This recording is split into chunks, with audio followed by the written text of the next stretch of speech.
Perkenalkan, saya Lela Nurlaila MPDI. Saya merupakan salah satu dosen S1 program studi bimbingan konseling di Fakultas Perguruan Ilmu Pendidikan Universitas Nahdlatul Ulama Cirebon. Video ini dibuat untuk melengkapi pernyataan diri saya sebagai dosen dalam menerapkan Dharma perguruan tinggi. Salah satu di antaranya adalah pengajaran. Video ini merupakan salah satu pernyataan dari dosen PPD UKTP yang menjelaskan mengenai pendidikan dan pengajaran yang merupakan syarat penilaian mengikuti sertifikasi. Saya mengampu beberapa mata kuliah di prodi bimbingan konseling. Salah satu di antaranya adalah mata kuliah perkembangan psikologi dewasa dan usia lanjut. Pada kesempatan ini, saya akan menjelaskan salah satu mata kuliah yang saya ampu. Mata kuliah ini merupakan mata kuliah wajib program studi bimbingan konseling yang didapat di semester 3 berjumlah 2 SKS. Saya akan menjelaskan deskripsi lengkap mengenai perkembangan psikologi dewasa dan usia lanjut. Materi ini menjelaskan berbagai perubahan yang terjadi pada masa usia lanjut, meliputi perubahan fisik, kognitif, dan sosio-emosi, mengenai berbagai isu perkembangan dan kesejahteraan mental pada masa lanjut usia, serta konsep successful aging sebagai tolak ukur kualitas hidup yang optimal di masa lanjut usia.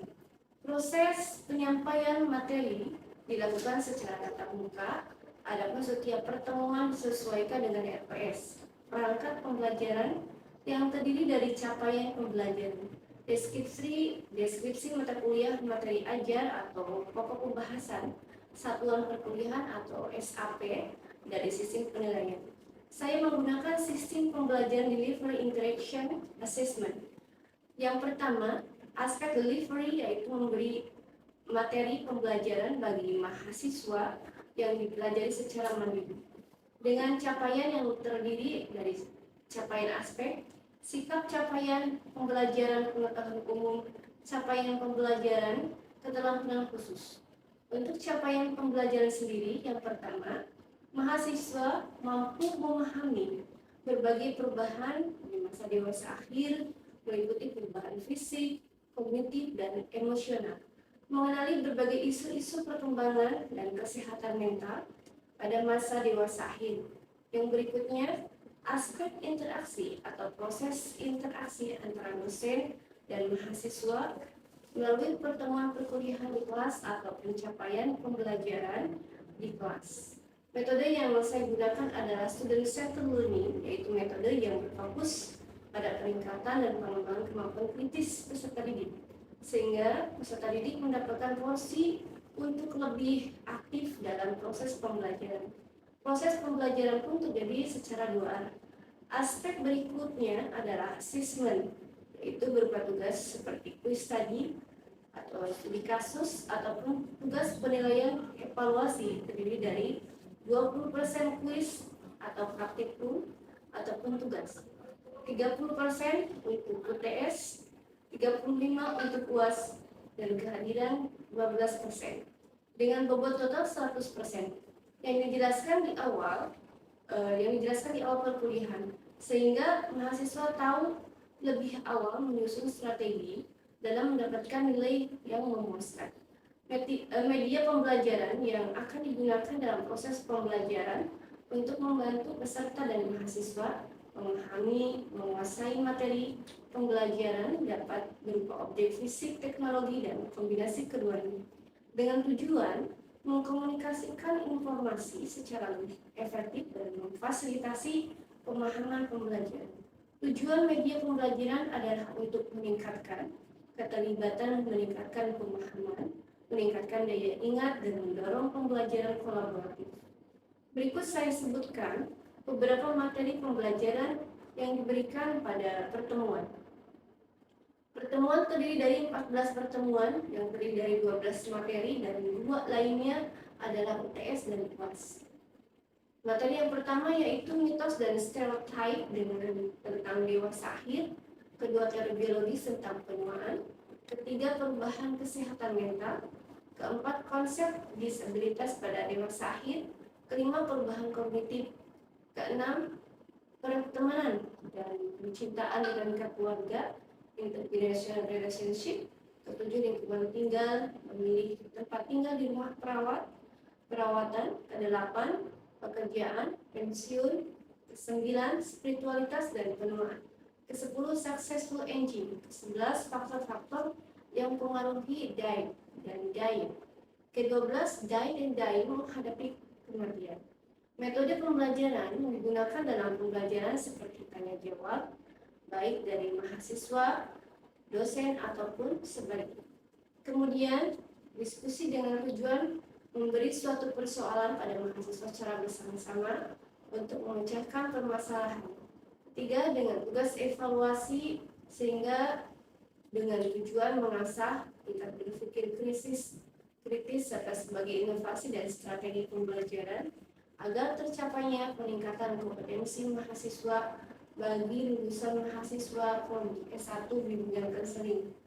Adanya kunjungan lapangan atau praktek lapangan, yaitu dengan cara magang di instansi pendidikan atau sekolah yang sudah ditunjuk oleh pihak kampus. Kemudian mahasiswa bisa mengaplikasikan ilmu bimbingan konseling di instansi tersebut. Untuk media pembelajaran menggunakan buku dan materi, baik berupa buku teks atau buku referensi, jurnal, lembar kerja. Sedangkan untuk media audiovisual berupa presentasi, demonstrasi, ataupun video pembelajaran. Serta tugas untuk media lainnya adalah gambar dan data, termasuk diagram grafik dan ilustrasi media lain yang saya gunakan seperti media online.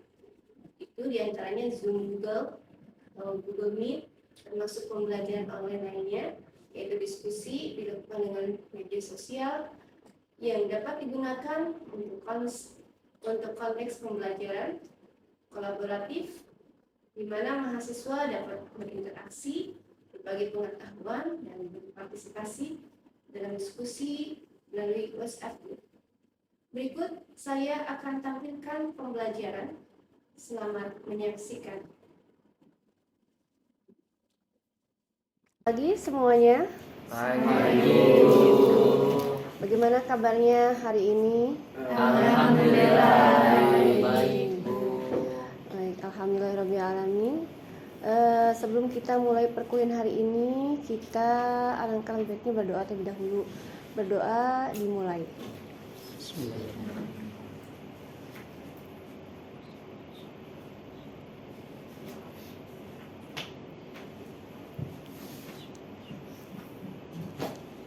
Oke, berdoa selesai. Terima kasih semuanya. Untuk hari ini kita akan mengawali perkuliahan pertemuan ketiga.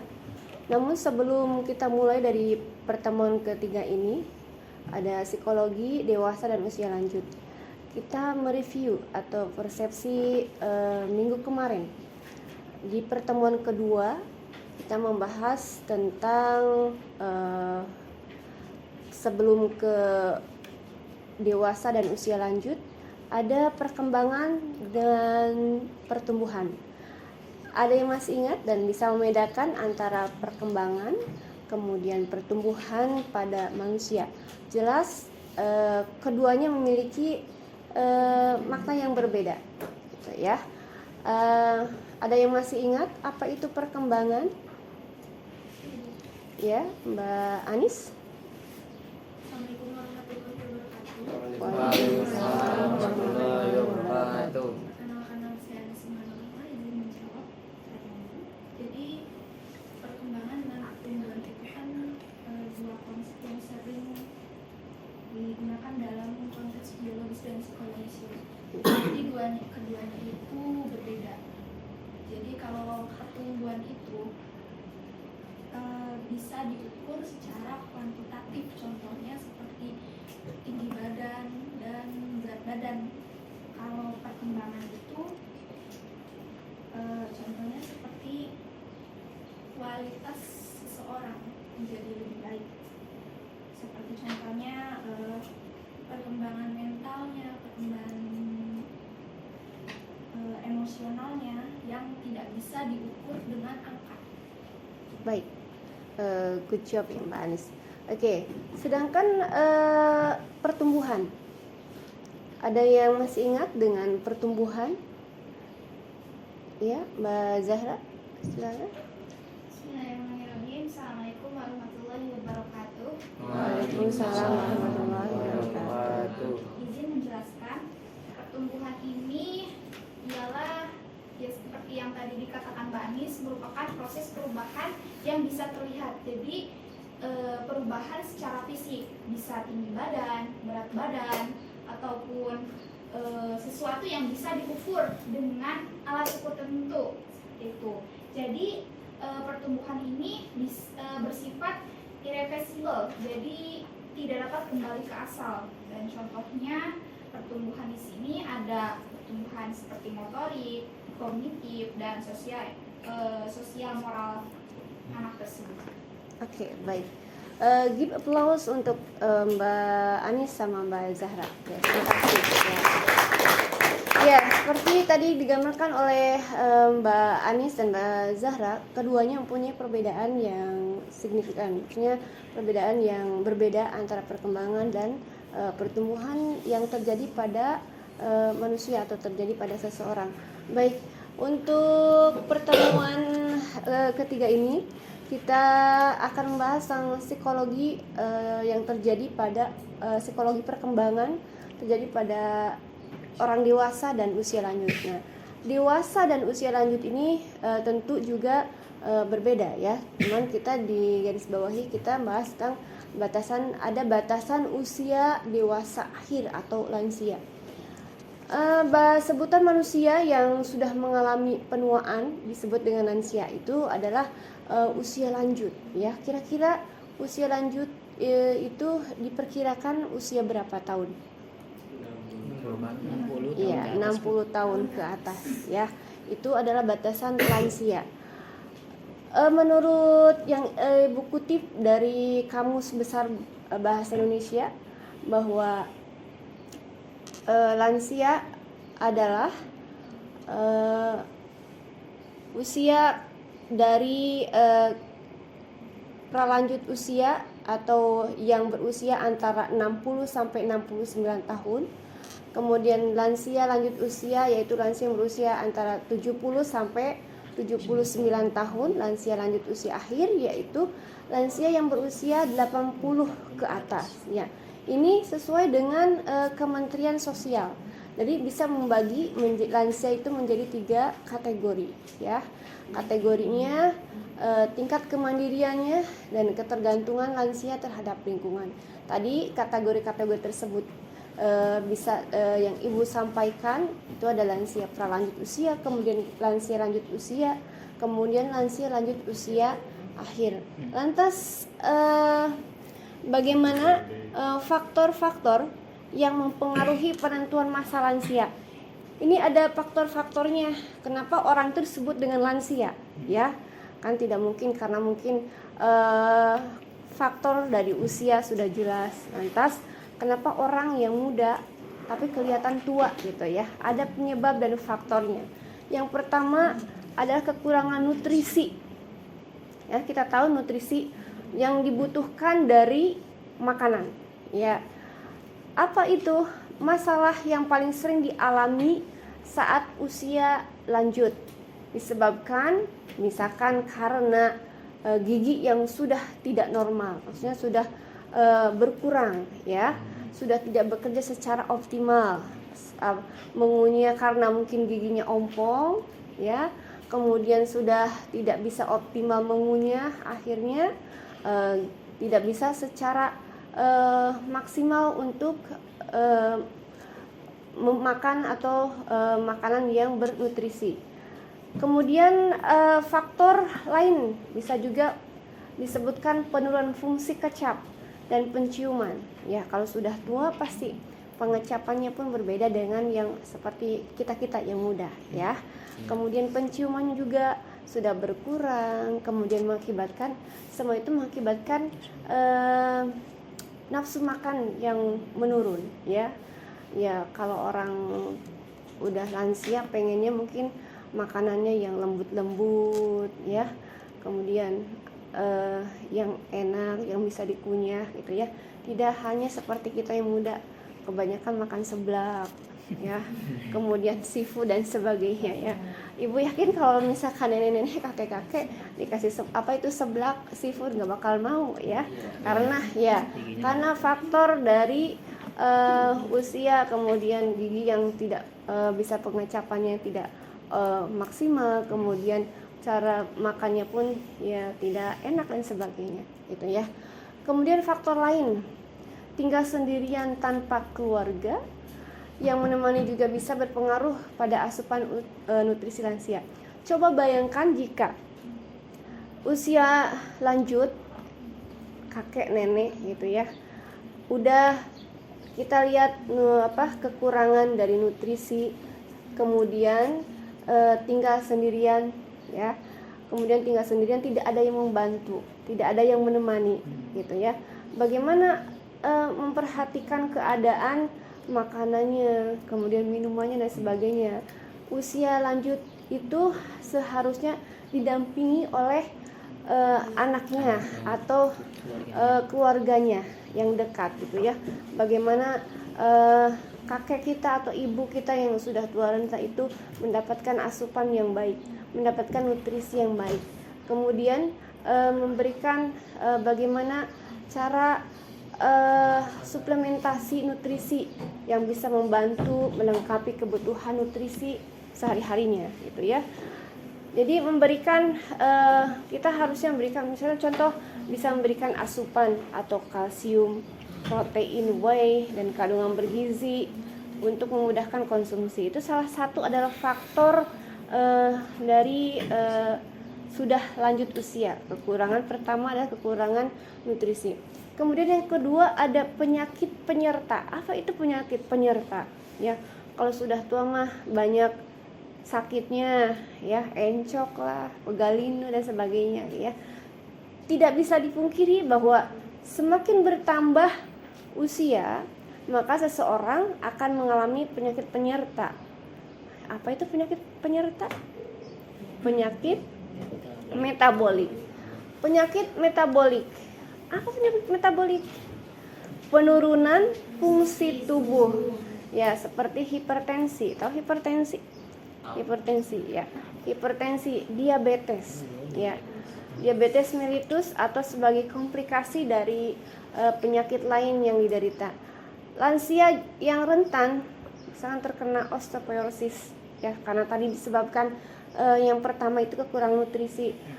Usia lanjut tidak pernah meminum misalkan susu dan sebagainya gitu ya, mungkin karena tidak tinggal dengan anak yang lebih muda dan sebagainya, tidak ada yang mengurus dan sebagainya gitu ya, jadi terkena osteoporosis. Maka penting bagi mereka untuk mengkonsumsi yang susu yang berkalsium. Itu adalah salah satu yang kedua faktor penyerta. Kemudian faktor yang ketiga yang mempengaruhi lansia, kemampuan berpikirnya sudah menurun ya. Kita akan dihadapi dengan masa-masa seperti itu gitu ya. Tinggal kita siap-siap, maksudnya waspada ya. Mungkin sudah pikun atau linglung bahasa Sundanya ya. Saat usia bertambah, kemudian kemampuan kognitif, cara berpikirnya, kemudian berpikir seorang sering menurun. Bahkan tidak sedikit lansia mengalami demensia. Demensia, ada yang tahu demensia? Ya, demensia, ya, hilang ingatan, ya, hilang ingatan, ya, karena faktor berpikirnya menurun. Dan ini adalah faktor alami yang terjadi pada seseorang gitu. Kan kita tidak mungkin anak masih usia usia remaja misalkan tiba-tiba sudah demensia. Kenapa? Karena kalau tidak faktor dari faktor luar misalkan kecelakaan dan sebagainya itu tidak mungkin. Tapi kalau sudah lansia pasti kita semua akan menanti hal itu semua gitu ya. Ada kemampuan berpikir menurun. Mau dan tidak mau pasti itu terjadi. Ya, mungkin kita hanya menunggu waktu gitu, untuk di usia senja itu ya. Kemudian ada permasalahan psikis. permasalahan psikis. Apa itu permasalahan psikis? Ya.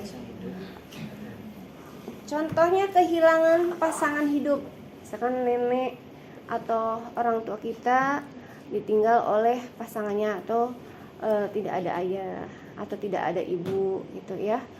Karena mungkin biasa sehari-hari ditemani, dilayani makanannya, pakaian dan sebagainya oleh pasangan kita, ternyata pasangan kita itu telah meninggal misalkan. Ini akan dampak terjadi pada psikisnya gitu ya. Sering melamun lah biasanya ya. Atau tiba-tiba sering menangis dan sebagainya.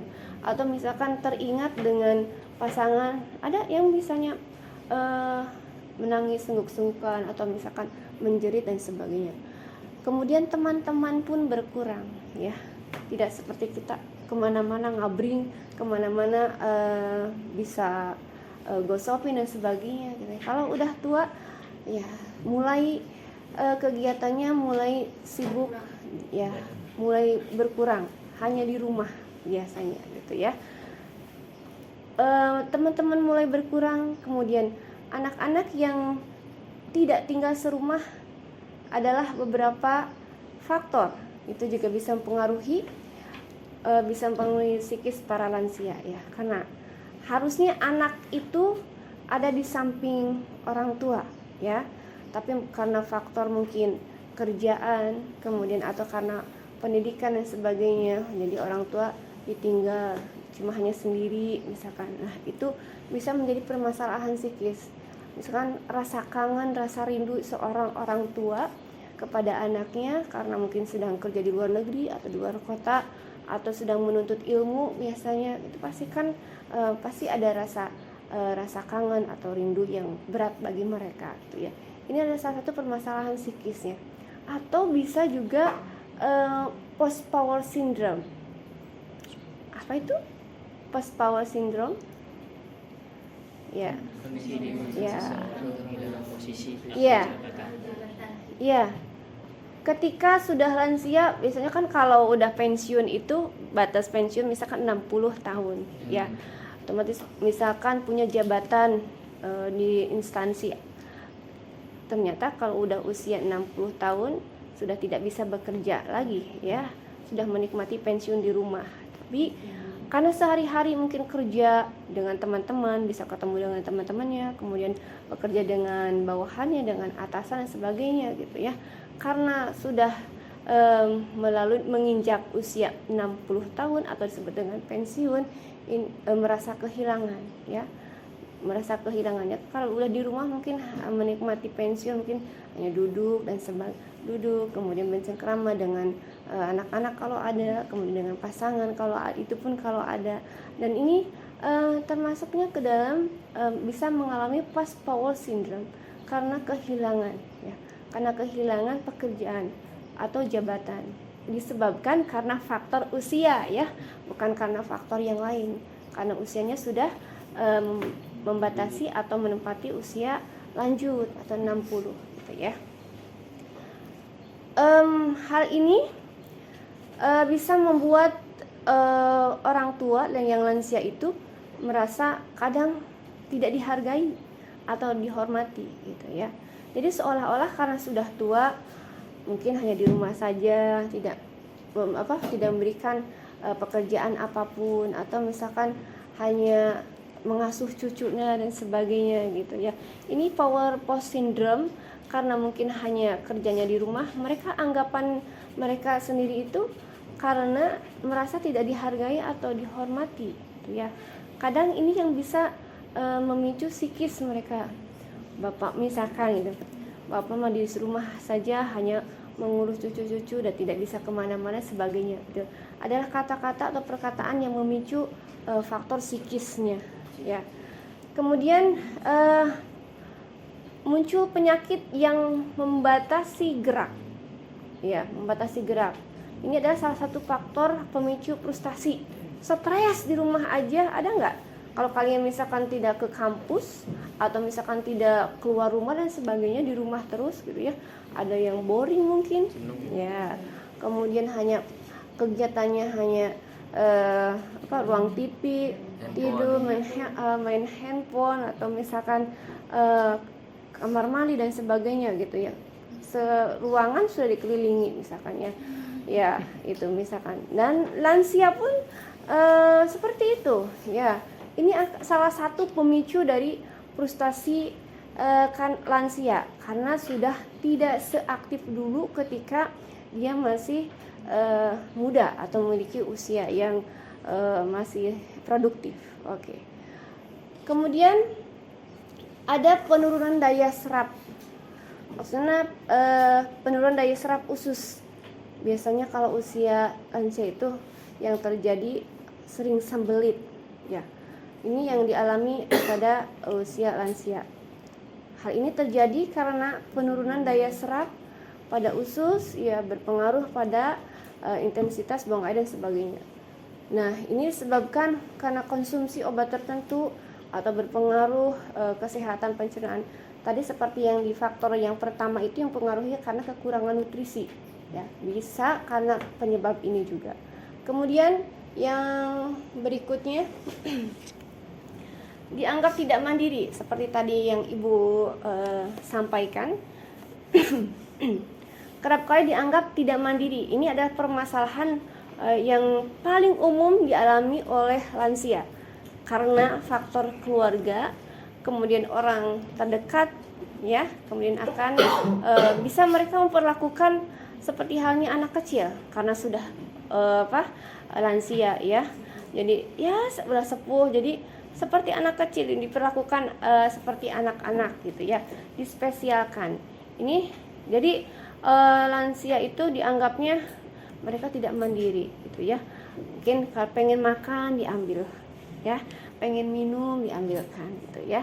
Kemudian barangkali ada yang sudah lansia banget, mandi dan sebagainya pun dimandiin gitu ya. Nah, itu salah satunya. Dan ini secara tidak langsung juga bisa mempengaruhi keadaan lansia gitu. Nah,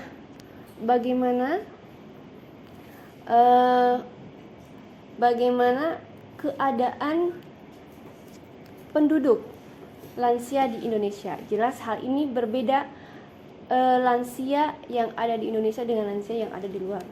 Oke. Kondisi lansia di Indonesia ini sangat banyak sekali ya, karena mungkin ada faktor-faktor tertentu, misalkan karena kita terbebani oleh ekonomi misalkan ya, kemudian ibu sudah sepuh misalkan ayah atau sudah sepuh dan sebagainya, seringkali kita lepas kontrol atau emosi, bahkan tidak mau mengurus orang tua kita. Seringkali kita membuangnya misalkan ke panti asuhan, dan itu kerap terjadi ya. Tidak mungkin tidak hanya di masyarakat atau di lingkungan kita. Ada yang seperti itu di lingkungan? Ada nggak kira-kira ya? Kalau di lingkungan kita mungkin di rumah gitu ya, tapi di sudah sangat fenomenal sekali kalau di luar itu, di luar kota misalkan ya, banyak mereka bagi anak-anaknya yang tidak mau mengurus orang tuanya. Dan ini salah satu merupakan di kondisi lansia di Indonesia. Sebenarnya kondisinya seperti apa?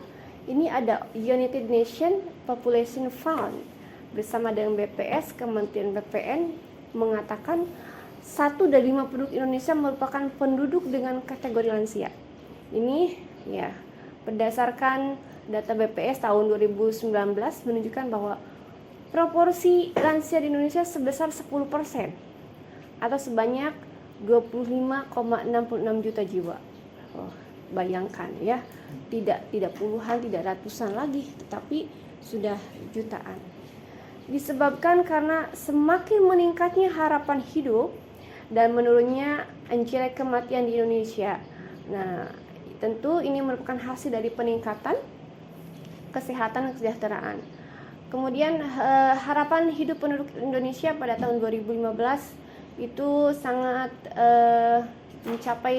sangat banyak ya, mencapai 70,8, meningkat 2 kali lipat dari tahun 2015. Nah, ini berdasarkan hasil dari SEPAS atau penelitian ya. Nah, itu sudah kondisi lansia di Indonesia. Lantas bagaimana sih Bu ciri-ciri lansia gitu ya? Nah, disebutkan ada beberapa ciri. Kalau tadi di awal kita menyebutkan faktor-faktor penyebab dari lansia itu apa saja. Nah, sekarang ada ciri-ciri lansia itu. Mbak Fitri mau disebut dengan ciri-ciri lansia karena sudah ada ini nih. Sudah ada ini nih. Ya, gitu ya. Ya belum waktunya ya, tapi itu pasti ya. Pertama ada sistem kardiovaskular. Apa itu? Ya, pada masa usia lanjut manusia mengalami penurunan kinerja jantung, pasti ya, dan sistem kardiovaskular lainnya. Penurunan kinerja jantung ini tidak hanya terjadi, sebenarnya tidak hanya terjadi pada lansia, tapi kalau Allah sudah memungkinkan kun fayakun, bisa terjadi pada seorang bayi pun bisa terjadi ya. Cuman ini adalah ciri-ciri lansia ya, karena mungkin semua organ tubuh, fungsi-fungsi organ tubuh itu menurun. Salah satunya adalah penyakit jantung misalkan. Kenapa Bapak? Ya, karena mungkin penyakit jantung dan sebagainya, pembekakan jantung dan sebagainya. Yang kedua ada sistem pencernaan. Tadi disebutkan di awal ya, sudah kehilangan gigi, kemudian kehilangan pengencar dan sebagainya. Yang ketiga otak dan sistem saraf ya. Otak menyusut seiring bertambahnya usia. Tadi di awal sudah Ibu seling sedikit penurunan dari otak dan sistem saraf, pikun ya, hilang ingatan gitu ya. Dan ini adalah perubahan di semua tingkatan dari molekul morfologi termasuk sistem saraf itu sendiri ya. Kemudian apa sih yang sebenarnya tugas perkembangan lansia? Ya, tadi katanya merasa dikucilkan, tidak dihargai dan sebagainya. Nah, sebenarnya ada tugas perkembangan lansia supaya mereka tidak depresi, kemudian supaya mereka tidak merasa dirinya itu tidak dihargai dan sebagainya. Kalaupun mereka hanya disebut dengan lansia, ini ada perkembangannya, yaitu tugas-tugas yang muncul pada periode tertentu dalam hidup. Nah, jika mereka berhasil menyelesaikannya, maka mereka akan membawa kebahagiaan dan membantu penyelesaian tugas perkembangan selanjutnya. Sedangkan jika mereka gagal, akan mengakibatkan ketidakbahagiaan, penolakan dari lingkungan, kemudian kesulitan dalam menghadapi tugas perkembangan dan selanjutnya. Nah, sebagian besar tugas perkembangan usia lanjut itu lebih banyak berkaitan dengan kehidupan pribadi seorang daripada kehidupan orang lain. Yang seperti apa sih kalau disebutkan dengan jika perkembangan lansia itu berhasil menyelesaikannya, maka akan membawa kebahagiaan. Seperti apa jika perkembangan lansia itu berhasil? Nah, mereka yang sudah mempunyai usia lansia disebut ketika berhasil itu ketika dalam kondisi lansia. Kan tadi bisa dikatakan kalau lansia itu depresi, tidak dihargai dan sebagainya. Kalau mereka menyadari hal itu semua dan kemudian menolak hal itu semua, walaupun saya sudah pensiun, walaupun saya sudah lansia, tapi saya masih bisa misalkan memberikan kebahagiaan untuk anak saya, atau misalkan cerita-cerita dan sebagainya, setidaknya tidak menyusahkan orang lain atau tidak menyusahkan anaknya, menantunya dan sebagainya gitu ya. Makan masih bisa sendiri, minum masih bisa sendiri. Nah, itu. Oh, Bapak mah biasa dikantunkan ke tiasa tuangnya lira. Nah, itu biasanya gitu ya. Nah, gitu ya. Kalau misalkan sepuh sudah tidak bisa menyelesaikan masalah itu semua, berarti itu dianggapnya beban untuk keluarganya. Oke. Kemudian ada tugas-tugas perkembangan usia lanjut. Tugas-tugasnya apa? Tadi ya. Menyesuaikan diri dengan penurunannya kekuatan fisik dan kesehatan. Ya, bisa menyesuaikan dong walaupun saya usia lanjut gitu ya. Tapi saya bisa misalkan kalau ibu-ibu misalkan ya. Walaupun saya usia lanjut tapi saya bisa menjahit misalkan ya. Terus kemudian bisa bikin kerajinan tangan atau misalkan bisa membatik gitu ya. Orang-orang sepuh Jawa itu kan walaupun sudah lansia tapi penglihatan masih jelas gitu ya.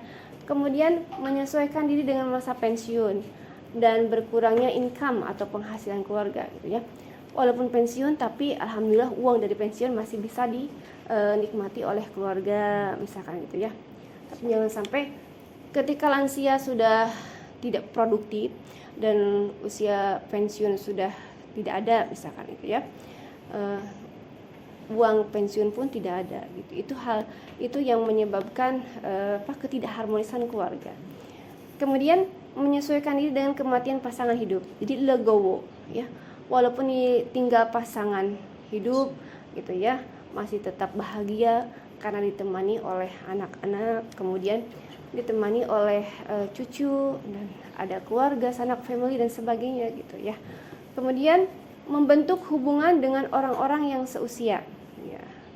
Kalau tadi di awal itu merasa pertemanan itu berkurang gitu ya, tapi walaupun saya usia yang sudah lanjut tapi masih bisa ngobrol dengan teman-teman yang sebaya. Biasanya pengajian ya, ibu-ibu kan biasanya kalau udah lanjut usia ya ada kegiatannya mendengarkan ceramah gitu ya. Yang dulu mungkin tidak berjamaah di masjid atau di musola gitu ya, sekarang mungkin lebih rajin gitu ya. Kemudian menyesuaikan diri dengan peran sosial gitu ya. Jadi mengurangi kegiatan-kegiatan yang ada di masyarakat. Misalkan kalau dulu aktif menjadi MC atau misal aktif menjadi pembawa tutor dari segala acara gitu, sekarang mungkin diserahkan kepada anak yang lebih muda misalkan. Nah itu salah satu dari tugas-tugas perkembangan usia lanjut. Nah sampai di sini pembahasan perkembangan dewasa dan usia lanjut. Oke, sebelum menutup dari perkuliahan ini, dari mulai awal sampai akhir yang Ibu paparkan dan jelaskan, ada yang mau ditanyakan silahkan.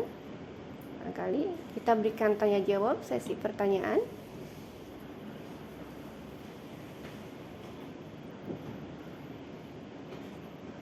Ya Mbak, silakan. Assalamualaikum warahmatullahi wabarakatuh. Waalaikumsalam warahmatullahi wabarakatuh. Bismillahirrahmanirrahim. Perkenalkan, nama saya Halimah Sandia. Izin memberikan pertanyaan. Apakah kedewasaan terpaku pada usia seseorang?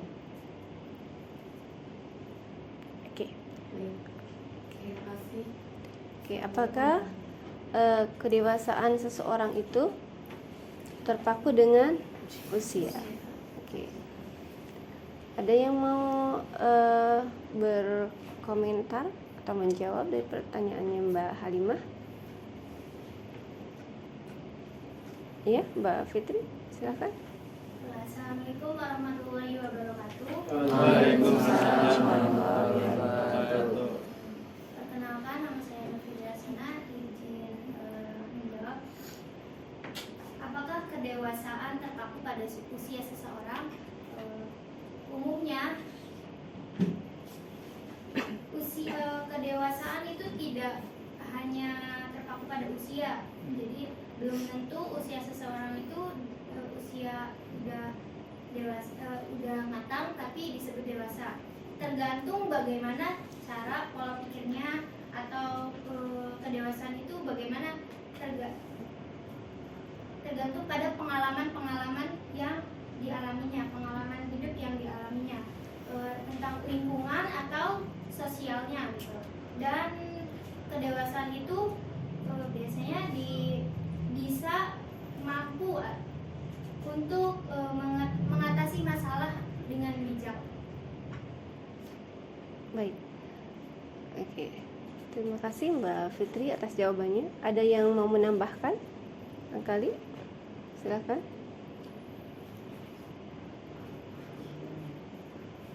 Cukup? Tidak ada? Oke. Ya, terima kasih Mbak Halimah kepada Mbak Fitri yang sudah ikut partisipasi untuk pertanyaan sama jawabannya. Oke. Next, ada yang mau ditanyakan kembali? Silakan. Izin bertanya Ibu. Mangga. Iya. Sebelumnya perkenalkan nama saya Rahmadi Andini. Ya, izin bertanya, bagaimana strategi untuk mengatasi stres dan depresi pada individu yang berusia lanjut? Oke. Berarti cara mengatasi strateginya depresinya ya, biasanya kan usia lanjut itu ya di rumah dan sebagainya, rentan tidak kemana-mana, dan bagaimana untuk mengatasi stresnya atau meredam dari hiruk pikuknya supaya tidak menjadi stres terus karena mungkin sering di rumah dan sebagainya ya. Silakan, ada yang bisa menambahkan atau menjawab pertanyaannya? Ya, izin menjawab. Sebelumnya perkenalkan, nama saya Ahmad Rahmadi. Ingin menjawab mengenai bagaimana strategi mengatasi depresi dan stres di usia lanjut atau lansia. Perlu kita ketahui sebelum kita membahas bagaimana strateginya, apa saja sih faktor-faktor yang dapat menyebabkan orang yang lansia itu mengalami stres atau depresi. Salah satu faktornya yaitu yang pertama faktor kesehatan fisik, kesehatan mental juga. Itu kan kesehatan fisik tentunya di usia lanjut itu menurun, seperti imunitasnya makin turun. Kemudian yang kedua ada faktor ekonomi juga perlu diperhatikan, karena itu bisa menyebabkan seorang lansia itu stres atau depresi. Kemudian faktor kehilangan pasangan hidup atau orang-orang di sekeliling kita seperti anak-anak yang telah memiliki rumah sendiri, keluarga, kadang dialami oleh lansia terutama di Indonesia. Kemudian ada ya itu 3 faktor yang saya ketahui mengenai yang dapat menyebabkan lansia itu mengalami stres atau depresi. Adapun strategi yang bisa dilakukan oleh lansia itu ada beberapa. Yang pertama yang bisa dilakukan oleh lansia itu, yang pertama kita menerima terlebih dahulu, menerima bahwa kita itu sudah lansia dan sebagaimana mestinya kita harus memenuhi perkembangan lansia itu yang tadi sudah dijelaskan oleh Ibu. Salah satunya kan ya menjaga kesehatan fisiknya, mengatur pola makannya, itu juga perlu diperhatikan, mengatur olahraganya supaya menjaga kesehatan fisik baik ataupun mental. Kemudian mencari dukungan sosial. Mencari dukungan sosial dalam arti ya seperti yang sudah disampaikan tadi, kayak mengikuti sebuah kajian-kajian yang seusianya seperti di majelis ilmu atau dalam ya kayak membuat kegiatan antara lansia itu sendiri, kegiatan-kegiatan itu bisa mengurangi stres. Kemudian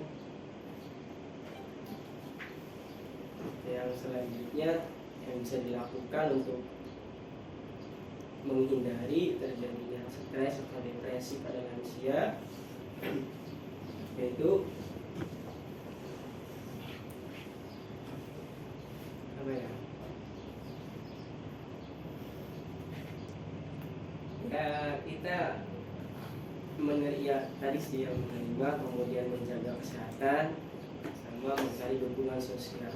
Itulah yang hanya bisa saya sampaikan, barangkali dari teman-teman menambahkan atau apa ya, itu jawaban dari saya. Oke, baik, terima kasih. Sebenarnya masih banyak ya strategi yang bisa mengolah atau meredam stres pada lansia, gitu ya. Jadi tidak hanya yang sebenarnya untuk mengolah stres atau kesepian itu tidak hanya lansia ya. Jadi di usia yang muda pun banyak hal ini yang terjadi. Cuman tadi yang ditanyakan oleh Mbak Rahma untuk mengatasi supaya tidak stres gitu, apa yang strategi yang seharusnya dilakukan oleh lansia. Sebenarnya banyak strategi ya. Salah satunya tadi mungkin menghadiri majelis ilmu, misalkan orang-orang yang sudah lansia mungkin seperti itu, atau menyempatkan diri untuk olahraga di luar gitu ya. Salah satunya bercengkrama dengan cucu-cucu ya, hanya bermain bola dan sebagainya, atau misalkan dengan anak-anaknya hanya sekedar ngobrol, kemudian minum teh manis yang hangat, temanin singkong misalkan gitu ya. Itu adalah salah satu mencegah strategi supaya tidak stres gitu ya, menghadapi hari-harinya yang notabene mungkin hanya di rumah saja gitu, dan tidak sehari 2 hari gitu ya, dan selamanya ya, sampai menunggu mungkin mempersiapkan hari yang terbaik untuknya gitu mungkin ya. Oke, give applause untuk Mbak Rahma dan yang lain. Oke, baik, untuk tugas mandiri sudah Ibu rangkum di dalam e-learning. Nanti kalian bisa akses e-learning UNU Cirebon ya, akses dari e-learning. Untuk tugas-tugasnya ada di sana semua ya. Oke, terima kasih atas partisipasinya untuk hari ini dan kedatangan dan kehadiran perkuliahan hari ini. Kita tutup dengan bacaan hamdalah. Alhamdulillah. Terima kasih. Assalamualaikum warahmatullahi wabarakatuh. Waalaikumsalam.